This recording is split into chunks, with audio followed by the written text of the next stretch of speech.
Apa yang tidak ada di Jawa Timur? Provinsi ini adalah paket komplit. Semua ada di sini. Tanahnya subur, gunungnya yang menjulang, hingga lautnya yang menghidupi. Di sini kehidupan tumbuh. Namun, di balik kekayaan itu tersimpan potensi risiko yang tidak pernah benar-benar hilang. Air yang memberikan kehidupan seketika bisa berubah menjadi banjir. Tanah yang menopang pemukiman dapat runtuh tanpa peringatan. Gunung yang megah menyimpan energi yang tak pernah benar-benar tidur. Menurut kajian risiko bencana BNPB, Jawa Timur menghadapi setidaknya 14 ancaman bencana, mulai dari banjir, gempa bumi, letusan gunung berapi, hingga wabah penyakit dan kegagalan teknologi. Bencana adalah ancaman yang nyata di depan mata, yang bisa hadir kapan saja tanpa aba-aba. Tanpa strategi dan persiapan, kita tidak punya ruang untuk bertahan. Regulasi penanggulangan bencana di Jawa Timur telah diatur melalui Peraturan Daerah Nomor 3 Tahun 2010. Selama lebih dari 1 dekade, aturan ini menjadi dasar kebijakan kebencanaan daerah. Namun, dinamika penanganan di lapangan menunjukkan perubahan yang signifikan. Sepanjang tahun 2025, 351 kejadian bencana telah tercatat. Banjir, angin kencang, tanah longsor, dan bencana lainnya yang datang silih berganti. Dampaknya tidak hanya kerusakan infrastruktur, ada rumah yang terendam, ada mata pencaharian yang terputus, dan ada kelompok rentan seperti penyandang disabilitas, lansia, perempuan, dan anak-anak yang seringkali menghadapi risiko paling besar. Kondisi ini menunjukkan bahwa pendekatan penanggulangan bencana perlu diperkuat dan disesuaikan dengan tantangan baru.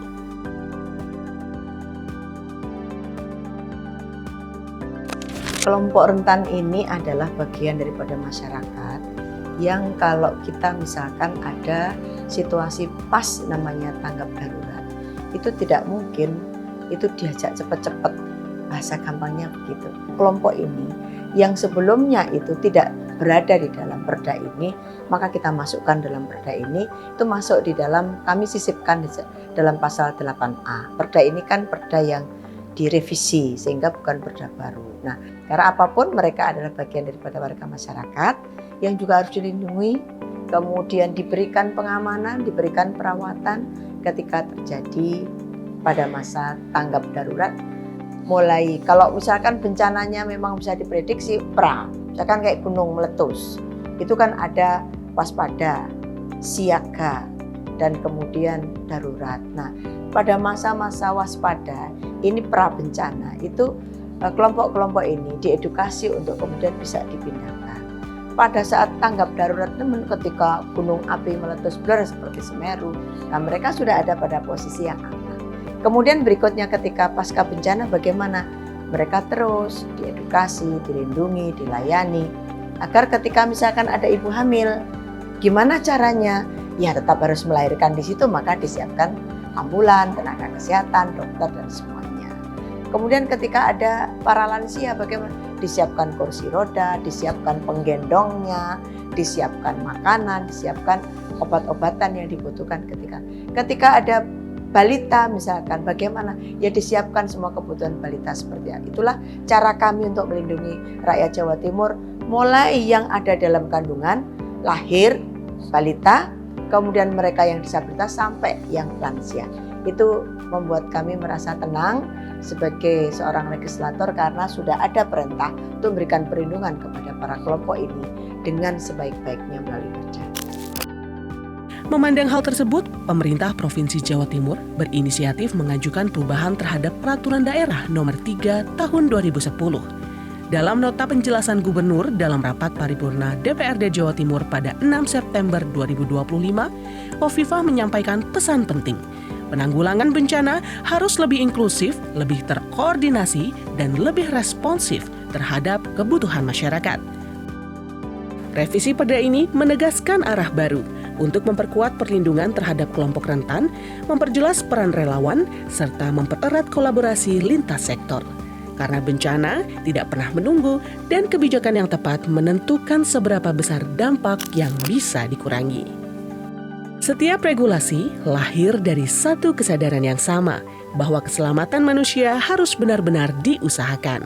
Setelah 15 tahun menjadi pijakan, Peraturan Daerah Nomor 3 Tahun 2010 akhirnya diperbaharui.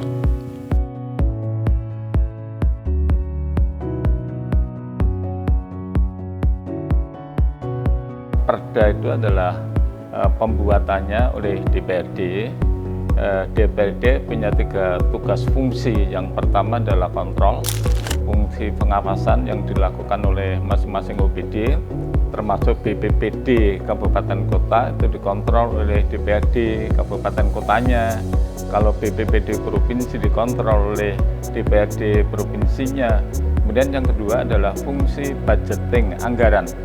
Anggaran ini penting karena kejadian bencana alam itu setiap tahun pasti ada.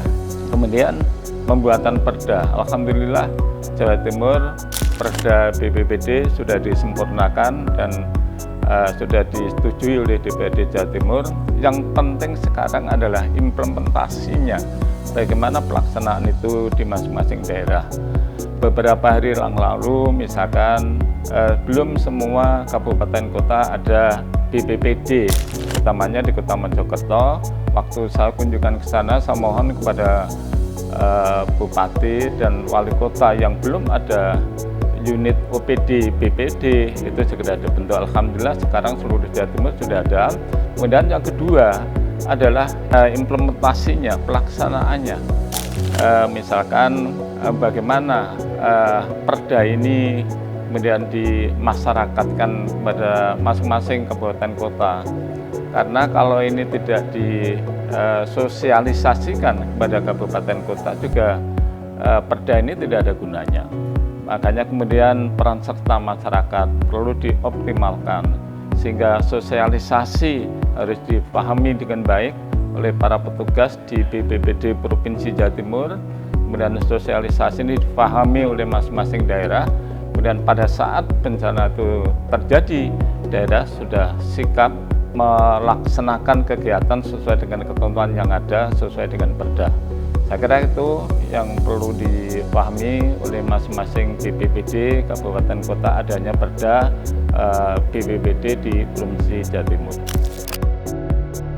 Kini, DPRD Provinsi Jawa Timur bersama pemerintah Provinsi Jawa Timur mengesahkan perubahan peraturan daerah tentang penanggulangan bencana.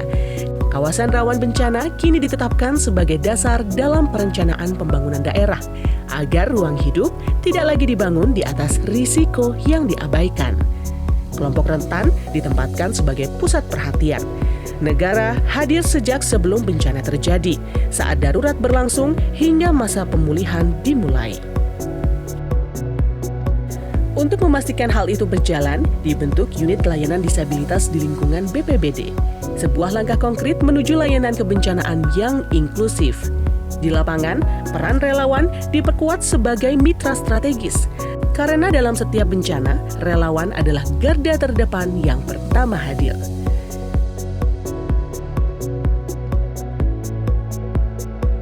Semua upaya ini disatukan dalam forum pengurangan risiko bencana, ruang kolaborasi berbagai pihak untuk satu tujuan bersama, mengurangi risiko dan menyelamatkan lebih banyak nyawa. Perda ini adalah fondasi baru menuju sistem penanggulangan bencana Jawa Timur yang lebih tangguh. Ini adalah pernyataan sikap bahwa Jawa Timur memilih untuk bersiap sebelum bencana kembali datang. Kita memang tidak bisa menghentikan bencana, namun dampaknya dapat dikurangi melalui kesiapan dan kebijakan yang tepat. Ketahanan tidak hadir dari satu lembaga saja. Ia tumbuh dari kolaborasi pemerintah, DPRD, relawan, dan masyarakat. Dari ruang-ruang diskusi hingga ruang pengambilan keputusan. Melalui penguatan regulasi, edukasi kebencanaan, dan kolaborasi lintas sektor, Jawa Timur melangkah membangun sistem yang lebih siap menghadapi risiko. Bukan untuk menantang alam, tetapi untuk mengelola risiko dan melindungi kehidupan masyarakat secara berkelanjutan. Untuk Jawa Timur yang lebih tangguh hari ini dan di masa depan.